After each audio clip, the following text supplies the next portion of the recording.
მოგესალმებით.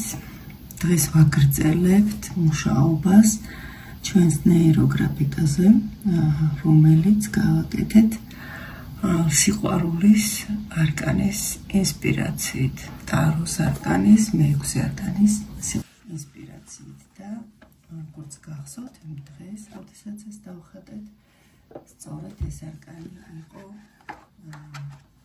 დღის არკანი. მოდი ვნახოთ დღეს ასევე რა არკანი ამოგვივა და მერე გავაგრძელოთ მუშაობა ფერის შემოტანა ჩვენს ნეირო ალგორითმში, რომელიც იყო სიყვარულზე. ზოგიერთი თქვენგანი გააკეთებდა სიყვარულზე, ზოგი გააკეთებდა არჩევანზე, იმიტომ რომ ეს არკანი ხშირად არჩევანსაც აჩვენებს. და ლამაზი ტაროს დასტა მაქვს დღეს. ეს არის ნათელმხილველის დასტა, რომელიც არის ძალიან თბილი, კეთილი დასტა და ყოველთვის კარგი ამბებით მოდის და მოდი ვნახოთ დღევანდელი დღის არკანი რა ამოგვივა.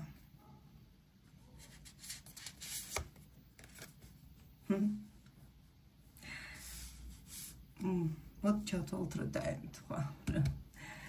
სიყვარულის არკანს ხატავთ და ამოვიდა შეყვარებული რაინდი, თასების რაინდი.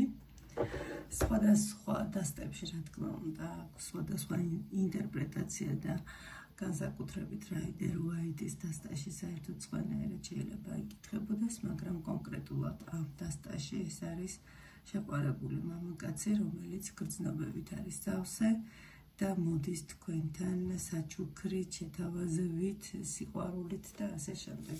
დღეს გიქნებათ მშვენიერი დღე, რაღაცა სასიამოვნო შეხვედრა თქვენს პარტნიორთან, ანუ მომავალ პარტნიორს შეხვდებით, ანუ ადამიანი, რომელიც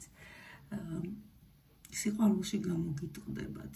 მოკლედ, სიყვარულის გარშემო ვტრიალებთ მეგობრებო. შეიძლება სადღაც წახვიდეთ პიკნიკზე, თუმცა დღეს სამშაბათია და მაგრამ ზაფხულია და საღამოს შეიძლება აი ამ მთელი დღის სიცხის შემდეგ მოგინდეთ წასვლა პიკნიკზე.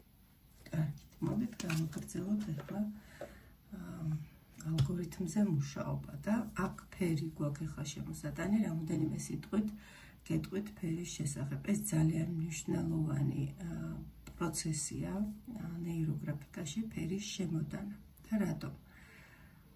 ჯერ ეს ერთი დასრულებულ სახეს აძლევს ნამუშევარს, ანუ ჩვენი გოლებისთვისაც, როდესაც უკვე ფერი არის დატანილი ნამუშევარზე, აღიქვავს გონება, რომ დასრულდა პროცესი. მეორე, ფერი აძლევს ენერგიას. თითოეულ ფერს აქვს თავისი საკმაოდ მძლავრი ენერგია და ეს ენერგია შემოგვაქვს ნახატში. ამიტომ ფერის არჩევისას ენდეთ თქვენს ინტუიციას, კარგად დააკვირდით ნამუშევარს და ფიქრდით რა ფერები გჭირდებათ და გინდათ რომ შემოიტანოთ, შეიგრძენეთ აი ეს ენერგეტიკა, იცით რაზე დაფიქრდით? აი თუნდაც აი აქ ხომ გვაქვს ახლა ჩვენ ნაყოფის სახით განთავსებული, რა გვინდა რომ მივიღოთ, ხო, თქვათ, ყველაფერს ამას ისედაც ჩავახსოვთ, ხატვის პროცესში რა გვინდა პარტნიორისგან რომ მივიღოთ და რა გვინდა რომ გავცეთ, ხო, ჩვენ და საერთო ჯამში რა ენერგეტიკის მატარებელი გვინდა რომ იყოს ეს ურთიერთობა. აი დაფიქრდით ეს ნაყოფები რა ფერის შეიძლება იყოს, რა ხეები თვითონ, ანუ მწვანე თავისთავად ფოთლების ადგილი შეიძლება რომ მწვანედ გააფერადოთ. აქ მერჩევებს არ მოგცემთ დღეს, რადგან მინდა რომ თქვენ გადაწყვიტოთ კონკრეტულად რა ენერგეტიკის შემოტანა გჭირდებათ ურთიერთობაში. დაბლა შეიძლება გამოიყენოთ ყავისფერი ფერი სიმყარისთვის და მერე უკვე მიყევით თქვენ როგორც აღიქვავთ.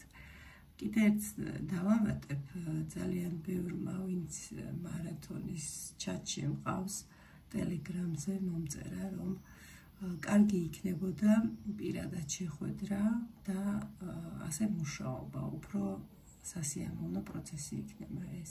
ნამდვილად ასე გეთანხმებით, როდესაც ჯგუფი იკრიბება, ან თუნდაც ესეთი პატარა ჯგუფში მუშაობ, პირადი შეხვედრები ბევრად მნიშვნელოვანია და საინტერესო პროცესია, ვიდრე როდესაც ცალკე ხატავ. თან ხატვის პროცესშივე შეიძლება რომ რაღაცა კორექტირება შევიტანო. ამიტომ დავგეგმე რომ სადღაც სექტემბრის თვიდან, როდესაც ყველა დავბრუნდებით უკვე თბილისში, მე აქ ვცხოვრობ და აქ ვფიქრობ, რომ ჩავატარო შეხვედრები, დავგეგმავ ჯგუფურ შეხვედრებს. და ამას აუცილებლად დავდებ ჩემს გვერდზე, TikTok-ზეც, YouTube-შიც და Telegram-ის ჩატშიც. კარგი, დავუბრუნდეთ ახლა ჩვენს ნამუშევარს და გადავიდეთ ფერზე. პრინციპში მე ეს ნახატი დავხატე მგონი 2 დღის წინ და დღეს მესამე დღეა. ანუ უკვე ბევრი მაქვს ნაფიქრი ამ ნამუშევარზე და ვიცი რა ფერები მინდა რომ შემოვიტანო და ამიტომ დავიწყებ პირდაპირ ხატვას. დავიწყებ ალბათ ნაყოფით. ამიტომ რომ ჩემი ურთიერთობა ძალიან დიდი ხნის არის და ჩემთვის მნიშვნელოვანი ამ ეტაპზე არის ის რა შედეგს რა ნაყოფს ვიღებ მე ამ ურთიერთობიდან და რისი გაცემა მინდა.